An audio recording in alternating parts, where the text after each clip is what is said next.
Hello friends, நாம இன்னைக்கு எப்படி தமிழ்நாட்டுல நிறைய காய்கறிகள்லாம் சேர்த்து ஒரு பாரம்பரியமான சாம்பாரை கிளாசிக்கா பண்ணுவாங்கங்கிறத நம்ம இன்னைக்கு பார்க்க போறோம். இந்த சாம்பாருக்கு மேட்சிங்கா ஒரு வறுவலும் ஒரு கூட்டும் பண்ண போறோம். நம்ம இன்னைக்கு செய்ய போற குவான்டிட்டி 5 அல்லது 6 பேர் நல்ல தாராளமா சாப்பிட்றதுக்கு போதுமானதா இருக்கும். இந்த 3 ரெசிபியும் ஸ்டெப் பை ஸ்டெப்பா நம்ம பேலன்ஸ்டா பண்ணோம் அப்படின்னா 1 மணி நேரத்துக்குள்ளே ரொம்ப ஈஸியா செஞ்சு முடிச்சிடலாம். அவசியம் சப்ஸ்கிரைப் பண்ணிக்கோங்க ஃப்ரெண்ட்ஸ். சாம்பார் செய்யறதுக்காக துவரம் பருப்பு 1/2 கப் எடுத்துக்கிறோம். பருப்பு வேகிறதுக்கு தான் இதுலயே அதிகமான டைம் ஆகும் அப்படிங்கறனால முதல்ல நம்ம பருப்பை ப்ராசஸ் பண்ண ஆரம்பிச்சிடுறோம். பருப்பை நல்லா கழுவி எடுத்துட்டு வந்துருவோம். பருப்பு மூழ்கிற அளவு தண்ணி சேர்த்துட்டு அதை கொஞ்ச நேரம் நம்ம ஊற விட்டுக்கலாம். பருப்பு ஊறிட்டு இருக்கும் போதே நம்ம புளிய ஊற வச்சுக்கலாம். புளி ஒரு சின்ன நெல்லிக்காய் அளவு சைஸ் எடுத்துக்கிறோம். புளி கூட நம்ம நல்லா சுடு தண்ணி சேர்த்தாலோ இல்லைன்னா அதை 1 நிமிஷம் மைக்ரோவேவ் பண்ணி எடுத்தாலோ நம்மளுக்கு அந்த புளி சீக்கிரமா ஊறிடும். இப்ப பார்த்தோம்னா நம்மளுக்கு பருப்பு கொஞ்சம் நல்லா ஊறி இருக்குது. இதை எடுத்து நம்ம குக்கர்ல சேர்த்துக்கிறோம். துவரம் பருப்பை ஒரு 1/2 மணி நேரமாவது நல்லா ஊற வச்சு சமைச்சோம் அப்படின்னா நம்மளுக்கு வாயு தொல்லை இருக்காது அப்படின்னு சொல்றாங்க.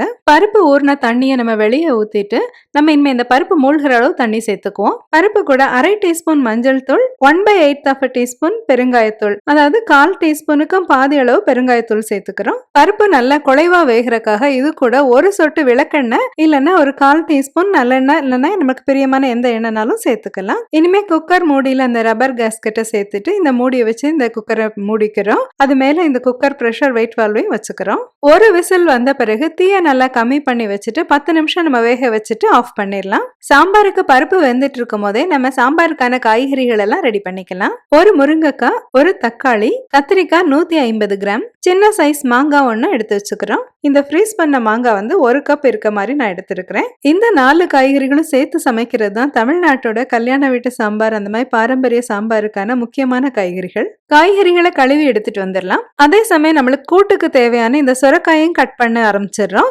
சுரைக்காயை ஃபர்ஸ்ட் இந்த மாதிரி நல்லா கழுவிட்டு இப்படி வட்ட துண்டுகளா வெட்டிட்டு அதோட தோல் நீக்கணும் அப்படின்னா நம்மளுக்கு ரொம்ப ஈஸியா இருக்கும். அதனால இந்த மாதிரி வீடியோல காட்டுறேன் பாத்தீங்களா, இந்த மாதிரி வட்டமா நம்ம கட் பண்ணிக்கிறோம் ஃபர்ஸ்ட்.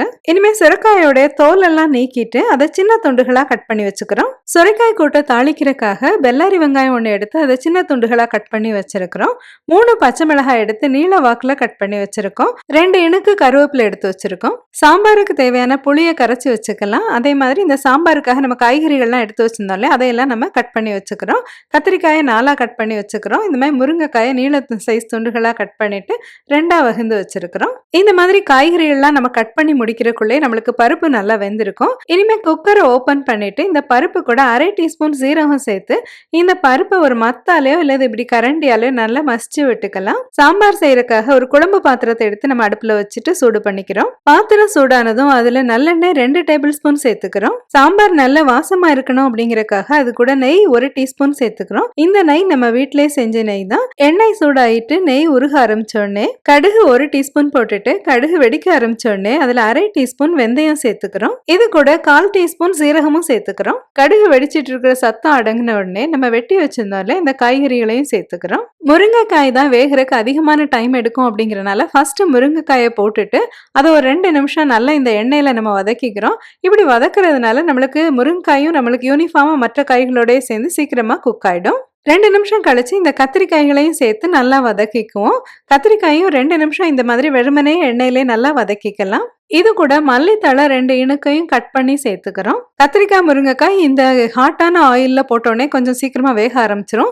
இப்படி ஒரு 2 நிமிஷம் இதை நல்லா வதக்கிட்டு அதுக்கப்புறம் தான் நம்ம தக்காளி மாங்காய் எல்லாத்தையுமே சேர்க்கணும். இல்லைன்னா அது வேகிறதுக்கு கொஞ்சம் கஷ்டமா இருக்கும். காய்கறிகளை வதக்கும் போதே அது கூட 2 காஞ்ச மிளகாய் சேர்த்துக்கிறோம். இந்த காஞ்ச மிளகாய் சேர்க்கறதுங்கிறது நம்மளுக்கு ஆப்ஷனல் தாங்க. இது சாம்பாருக்கு ஒரு டெக்கரேஷன் மாதிரி தான் இருக்கும். மற்றபடி இதுல இருந்து காரம் அதிகம் இறங்காது. தக்காளி நல்லா குழைவா வேகணும் அப்படிங்கறக்காக ஒரு மூடி போட்டுட்டு அதை 2 நிமிஷம் கம்மியான தீயில நம்ம வேக வச்சுக்குவோம். 2 நிமிஷம் கழிச்சு மூடியை திறந்து பார்த்தோம் அப்படின்னா நம்மளுக்கு இந்த காய்கறிகள்லாம் ஓரளவு நல்லா வேக ஆரம்பிச்சிருக்கும். கொஞ்சம் எண்ணெய் பிரிஞ்சு வந்திருக்கிறத நம்ம பார்க்கலாம். இது கூட வீட்டுல அரைச்ச சாம்பார் பொடி 2 டீஸ்பூன் சேர்த்துக்கிறோம். அது கூட 1 டீஸ்பூன் மல்லித்தூள், 1/2 டீஸ்பூன் மிளகாய் தூள் சேர்த்து நல்லா வதக்கிக்கிறோம்.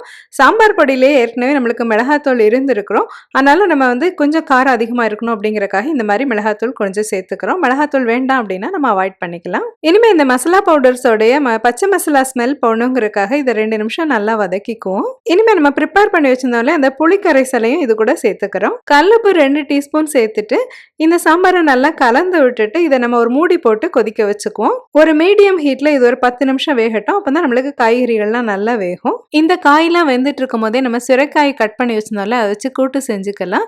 ஆனா இந்த சாம்பார் ரெசிபி அப்படியே கண்டினியூஸா நம்ம பார்த்து முடிச்சிருவோம். கத்திரிக்காயும் முருங்கைக்காயும் நல்லா வெந்த பிறகு இது கூட நம்ம மசிச்சு வச்சிருந்தோம்ல அந்த பருப்பை சேர்த்துக்கிறோம். சாம்பார் அதிகம் கெட்டியா இருந்துச்சு அப்படின்னா அது கொஞ்சம் நீர்க்கிறக்காக நம்ம அது கூட ஒரு 2 டம்ளர் தண்ணி சேர்த்துக்கிறோம்.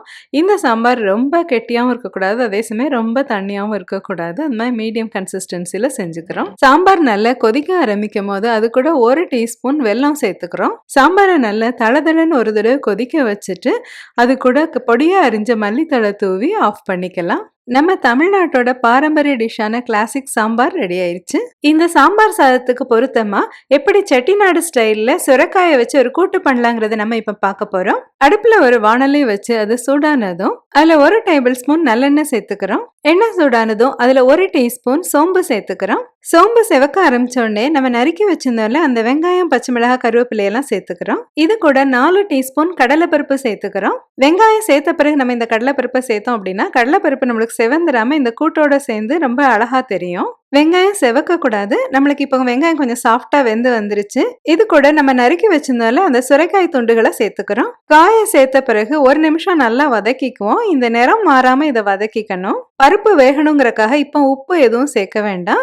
இது கூட நம்ம 1 டம்ளர் தண்ணி சேர்த்துக்கிறோம். தண்ணி சேர்த்துட்டு ஒரு மூடி போட்டுட்டு ஒரு 10 நிமிஷம் இதை மீடியம் ஹீட்ல வச்சு வேக வச்சுக்குவோம். 10 நிமிஷம் கழிச்சு மூடியை திறந்து பார்த்தோம் அப்படின்னா காய் நல்லா வெந்திருக்கும். இது கூட 1 டீஸ்பூன் உப்பு சேர்த்துக்குவோம். இது கூட 1/2 டீஸ்பூன் சீரகம் சேர்த்துக்கிறோம். 1 டேபிள் ஸ்பூன் கடலை மாவு எடுத்து கொஞ்சமா தண்ணி சேர்த்து அதை இந்த மாதிரி திக் பேஸ்டா கரைச்சிட்டு இந்த கூட்டுல நம்ம சேர்த்துக்கிறோம். இது கூட 1/4 டீஸ்பூன் மஞ்சள் தூள் சேர்த்துக்குவோம். கடலை மாவு சேர்க்கறதுனால இந்த கூட்டு நல்லா ஒண்ணு சேர்ந்து வர்றதை பார்க்கலாம். இப்படி கடலை மாவு சேர்க்கறதுக்கு பதிலா இந்த காய் வேக வைக்கும் போதே நம்ம அரிசி கழுவுன தண்ணியில வேக வச்சோம் அப்படின்னாலும் இந்த கூட்டு நல்லா திரண்டு வரும். இனிமே இது கூட 2 டேபிள் ஸ்பூன் துருவன தேங்காய் சேர்த்துட்டு நல்லா வதக்கிக்கிறோம். கொஞ்சமா மல்லித்தழை தூவி அலங்கரிச்சுக்கலாம். அடுப்பை ஆஃப் பண்ணிடலாம். நம்மளோட டேஸ்டியான சுரைக்காய் கூட்டு ரெடி ஆயிருச்சு. சாம்பார் பண்ணும் போது எல்லாமே நம்ம கொஞ்சம் ஸ்பைசியான வறுவல் ஒண்ணு வேணும்னு சொல்லி எப்பவுமே உருளைக்கிழங்கு வறுவல் பண்ணுவோம் இல்லையா, அதுக்கு பதிலாக நம்ம இன்னைக்கு ஒரு கோவைக்காய் வறுவல் பண்ணிக்க போறோம். கோவைக்காய் 300 கிராம் எடுத்திருக்கோம். இனிமே கோவைக்காய்களை சின்ன வட்ட துண்டுகளாகவோ இல்லைன்னா இந்த மாதிரி சதுரமாவோ கட் பண்ணி எடுத்துக்குவோம்.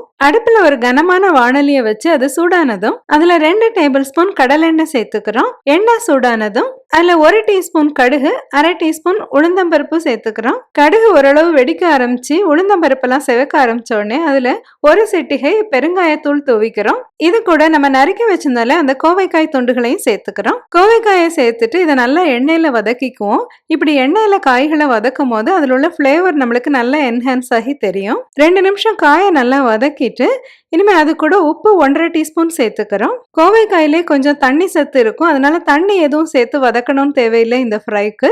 இனிமே ஒரு மூடி போட்டுட்டு இதை மீடியம் ஹீட்ல வச்சு ஒரு 10 நிமிஷம் வேக வச்சுக்குவோம். இந்த ஃப்ரைக்கு நம்ம வேற எந்த மசாலாவும் சேர்க்க போறதில்ல. குழம்பு மிளகாய் தூள் அப்படின்னு சொல்லி நம்ம வீட்டில் ப்ரிப்பேர் பண்ணி வச்சிருப்போம்ல, அதுல 2 டேபிள் ஸ்பூன் எடுத்துக்கிறோம். இது கொஞ்சம் காரமா இருக்கணும் அப்படிங்கறக்கா 2 டேபிள் ஸ்பூன் எடுத்துக்கிறோம். நம்ம கம்மியா கூட சேர்த்துக்கலாம். குழம்பு மிளகாய் தூள் இல்லைன்னா நம்ம வெறுமனே மிளகாய் தூள், மல்லித்தூள் கூட சேர்த்துக்கலாம். இந்த வறுவல் நல்லா இருக்கும்.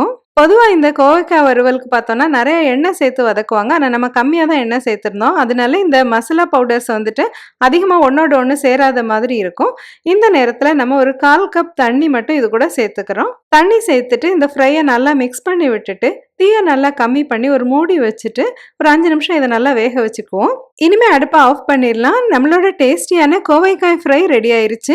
இந்த கோவைக்காய் ஃப்ரை ரெசிபி ரொம்ப ஈஸியானது. என்ன ஃப்ரெண்ட்ஸ், எப்படி தமிழ்நாடு ஸ்டைலில் ஒரு கிளாசிக் சாம்பாரும் அதுக்கு தொட்டுக்கிறக்க மேட்சிங்காக செட்டிநாடு ஸ்டைலில் ஒரு சுரைக்காய் கூட்டும் ஒரு ஈஸியான ஒரு கோவைக்காய் ஃப்ரையும் பண்ணலாங்கிறத பார்த்தோமா. இந்த வீடியோ உங்களுக்குலாம் ரொம்ப பிடிச்சிருந்துருக்கும்னு நினைக்கிறேன். அவசியம் லைக் பண்ணுங்க, ஷேர் பண்ணுங்க. நம்மளோட விக்கிஸ் கிச்சன் சேனல் சப்ஸ்கிரைப் பண்ணிக்கோங்க. மறுபடியும் இது மாதிரி ஒரு இன்ட்ரெஸ்டிங்கான வீடியோ இருந்து உங்களெல்லாம் சந்திக்கிறேன். Until then, take care. See you.